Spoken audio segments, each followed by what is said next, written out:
Kris straight up pimped me and Kendall. She only cares about money and used all of us sisters for it. She'd take us to parties when we were super young, and rich people would pay her a good amount. I was 14 years old. I was 16 years old. This was me when I met Jeffrey Epstein. Anything that you wish the cameras hadn't seen? Probably my stripper pole episode. I'll shoot it. Girls Gone Wild is like this. Woo, woo, woo, woo, woo, woo. Okay, stop. Kendall, Okay. this isn't a joke. You have to start taking this really seriously. Come on.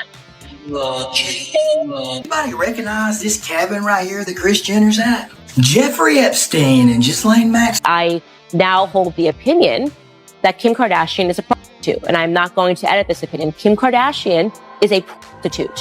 Her mother is a... This federal RICO, though, on KK and Kris. Ooh. The federal RICO I'm about to drop. Anybody know Kim and cool with Kim? They need to tell her now. The rain is coming. The feds is coming. The internet exploded in seconds. The moment a survivor hinted at a manager who allegedly pushed young girls into dangerous circles, social media went into overdrive. Timelines lit up, theories multiplied, and the crowd instantly jumped to familiar Hollywood names, turning speculation into a wildfire. The story grew darker as old memories and public moments were pulled apart, making some people wonder whether past rumors had been dismissed too easily.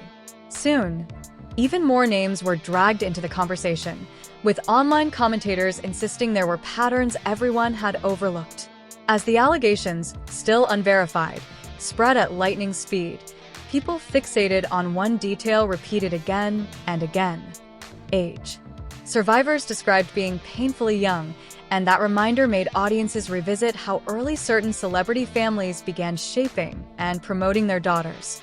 Suddenly, what once felt like harmless tabloid gossip transformed into something far more unsettling in the eyes of the public, sparking a wave of debate about power, image, and the blurred lines of early fame. I'm so upset. Everybody thinks they know the whole story, and they don't.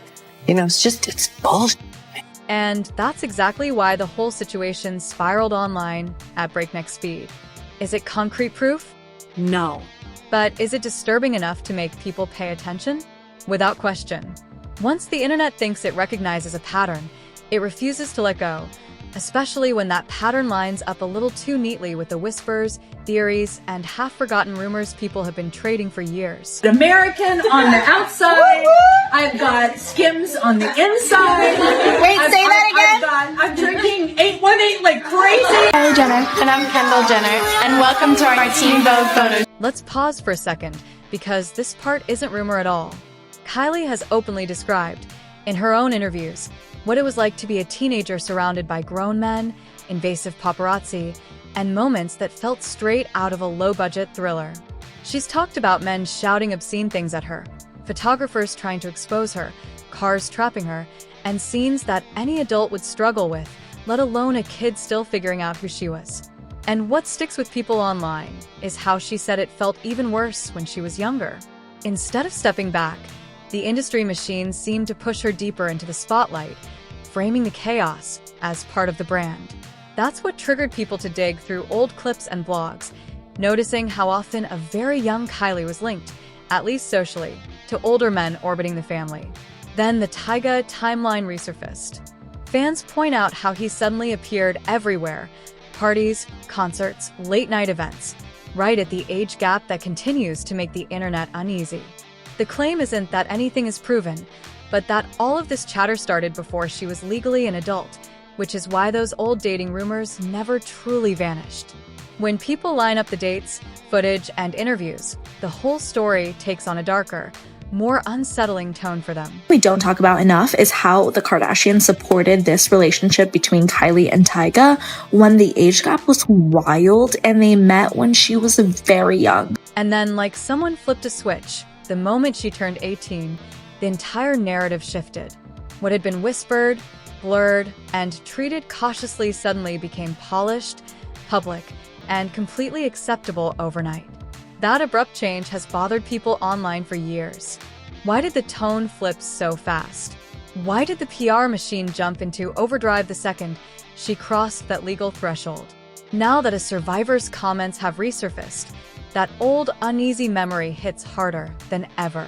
The timeline that once felt like a background oddity is suddenly front and center again, and people are re-examining those early decisions, the spin and the strange, too perfect timing that made it all feel less like natural growing up and more like crossing a carefully staged finish line. Just think about it. I'm not telling you what to do. I'm just telling you to think about some of the stuff I tell you. I don't want you to hate me because I make one suggestion. It's a little intense. Oh, wait. I think T's here. I'll call you back.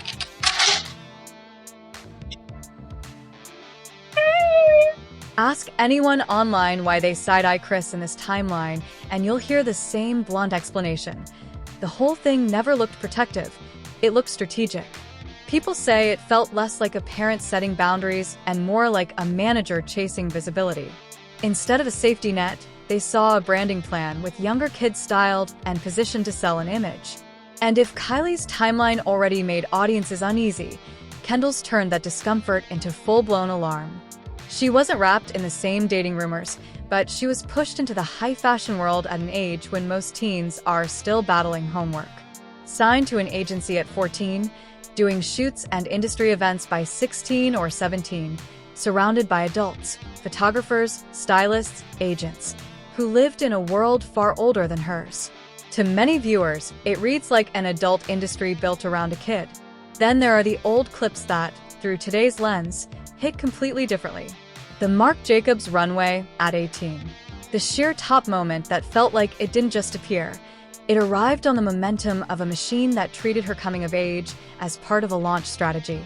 And for a lot of people watching now, that thought is more unsettling than any rumor ever was. Hello, it's Kendall. We're at the Met Gala. I'm wearing Marc Jacobs. Oh my god, I black out on the red carpet, and I try to remember to... People online keep pointing out that none of this suddenly started the day she turned 18. It had been simmering long before. The networking, the late-night events, the Fashion Week rooms filled with older industry figures, all the grown-up choreography that usually comes later seemed to be happening around her while she was still just a teenager. Fans have been digging through old clips from that era, rewatching backstage moments, late-night sightings, and the tabloid chatter that tied Kendall to Harry Styles while she was still 17. Viewed through today's lens, it all hits differently.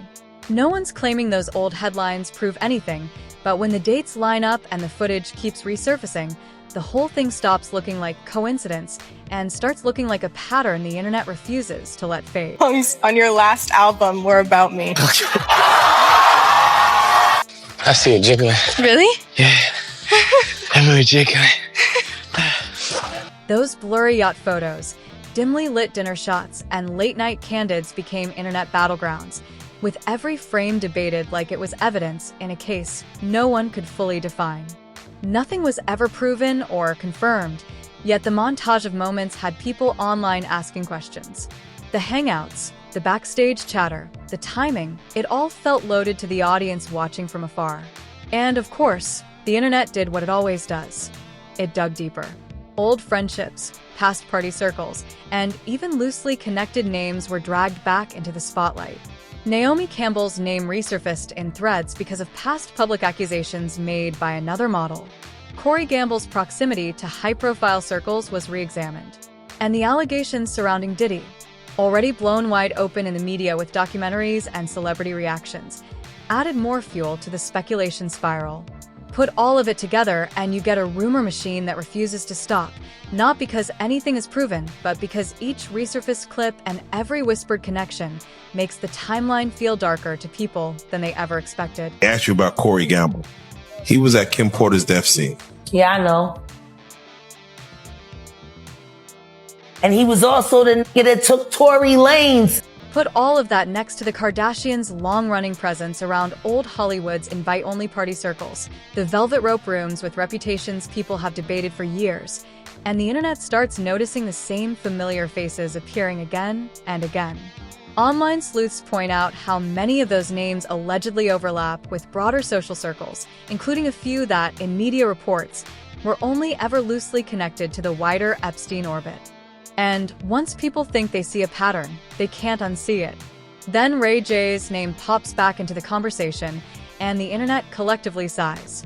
He didn't drop receipts or publish any sources, but he threw out one of those loaded comments about Kris, something vague enough to be brushed off, but pointed enough to make people think, okay, he's hinting at something.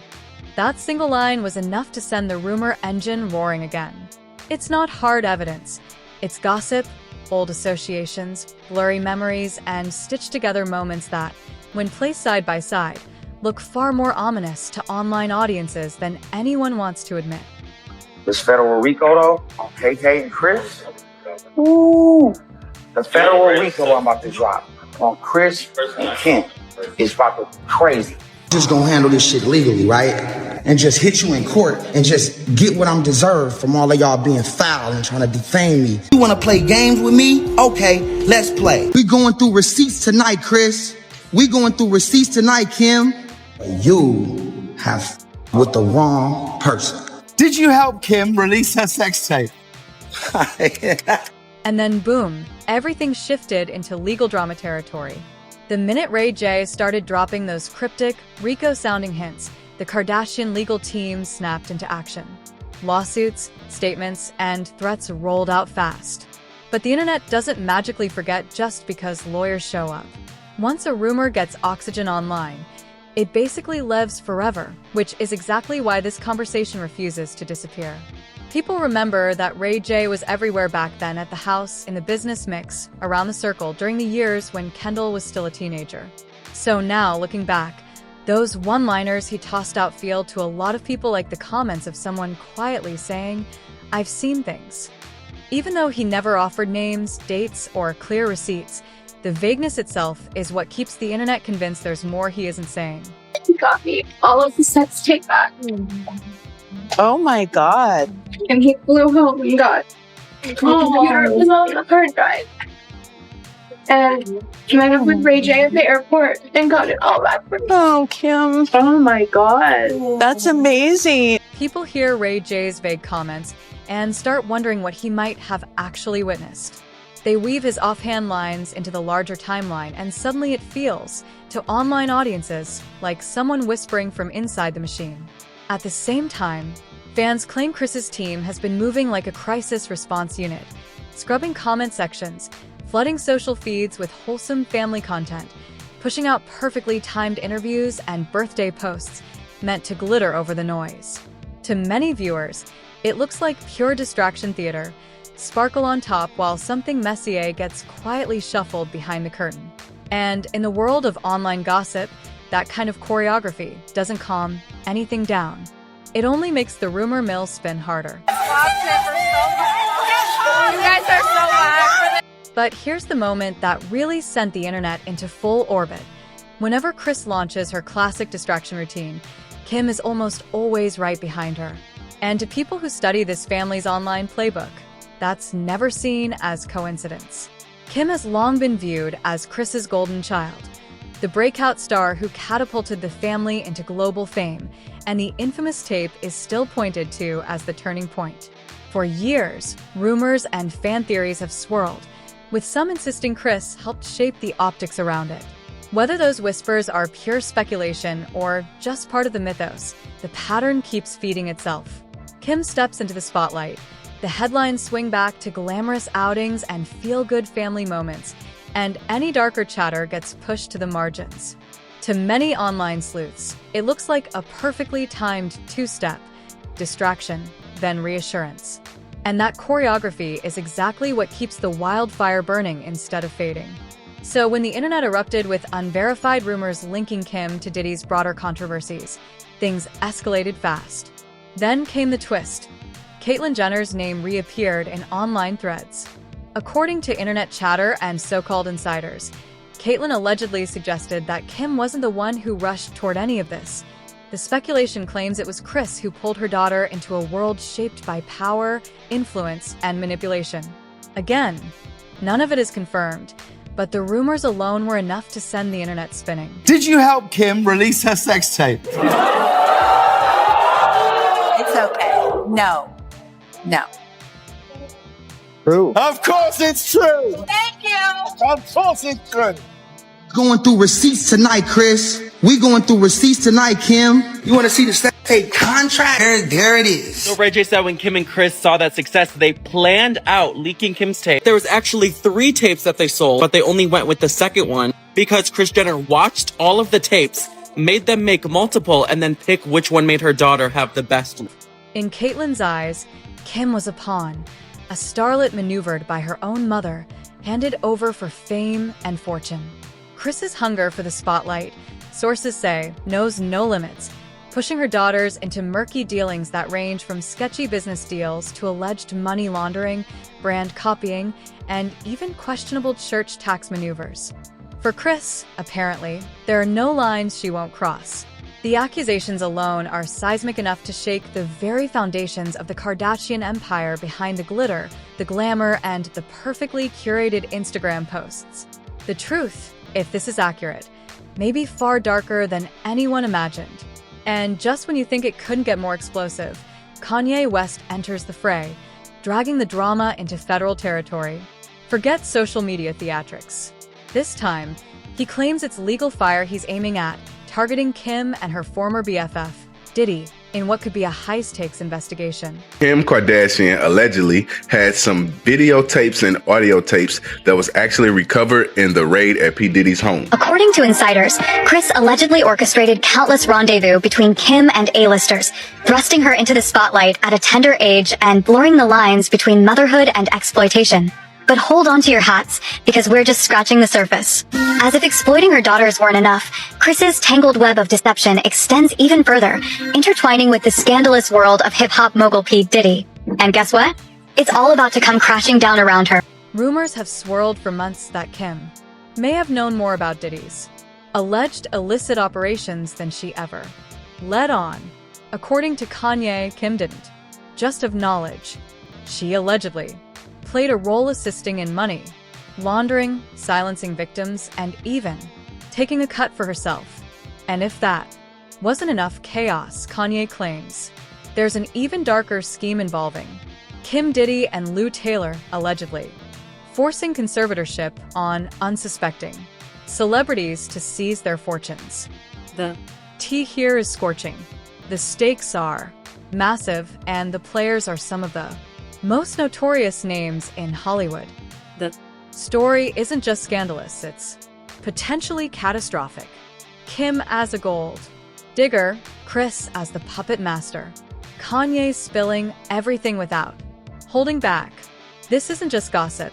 This could change the game entirely. Look, they tried to medicate me. I was exhausted. They wrongly diagnosed me. And they when I asked them, how much lithium did you want to put me on exactly? It took them 4 days to answer because they were embarrassed about the amount, right? And I refused to take this, right? You understand that if I had taken the medication, I would not be here, and it would have been, he was deeply troubled. We miss him. We love his music, though. Well, they would have Britney Spears too. I mean, look at they would have Michael Jackson or worse, yeah. But so look at what they did. Look at what they did to Britney. When she went in, she was tired, she was exhausted, she was in a bad way. But 10 years of that medication wrecked her brain. Kanye is back in the headlines, and this time, he's dragging Kim Kardashian straight into federal legal chaos, calling out Kim isn't new. He's long aired grievances about her parenting, lifestyle, and public image. But now the stakes are far higher. This isn't about social media drama or Instagram spats. Kanye is alleging criminal activity. According to him, Kim allegedly assisted Diddy in money laundering, putting her billionaire status under an intense, unflinching spotlight. It may sound unthinkable. Kim Kardashian, one of the richest women in the world, tangled in money laundering, but for those who follow the Kardashian empire, the pieces start to fit. Kim's history is riddled with questionable deals and shady maneuvers for financial gain.